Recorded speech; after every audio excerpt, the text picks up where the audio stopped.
रियासत कर्नाटक के अंदर शेड्यूल्ड आया हुआ है इलेक्शन कमीशन के तरफ से 9 नवंबर को ड्राफ्ट वोटर लिस्ट रिलीज हुई है और 1 महीने का वक्त दिया गया है वो वोटर लिस्ट को करेक्ट करने के लिए, नए नाम इंक्लूड करने के लिए, जो डेथ वोटर्स निकालने के लिए, जो ट्रांसफर होकर हैं उसको निकालने के लिए, जो प्रिंटिंग मिस्टेक्स है उसको करेक्ट करने के लिए 1 महीने का टाइम दिया गया है। और उसके बाद इलेक्शन कमीशन के तरफ से लोग बूथ उस मकाम के बूथ में आएंगे, उस मोहल्ले के बूथ में आएंगे 20 नवंबर, 3 दिसंबर और 4 दिसंबर को।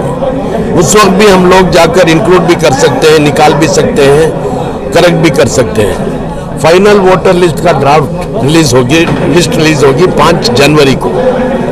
तो मेरी अपील है कि हमारा वजूद वोटर लिस्ट में होना चाहिए। हमारी आइडेंटिटी वोटर लिस्ट में नाम रहने से ही आइडेंटिटी बनती है।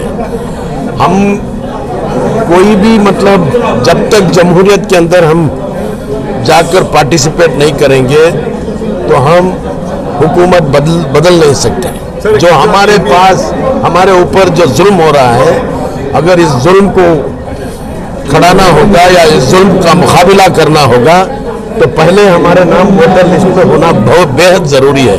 तो मैं अपील करना चाहूँगा कि हर इदारों को, हर NGOs को और हर एक्टिविस्ट को और हर पॉलिटिकल एक्टिविस्ट को कि इसके बारे में, वोटर लिस्ट के बारे में ध्यान दें, वोटर लिस्ट का काम उनके मोहल्ले में कराएं और ज़्यादा से ज़्यादा नाम इंक्लूड कराएं और तकरीबन मस्जिद को मरकज़ बनाएं। मस्जिद के ज़रिए से अगर ये काम होगा तो मैं समझता हूँ कि एक बहुत बड़ी कामयाबी कौम के लिए होगी।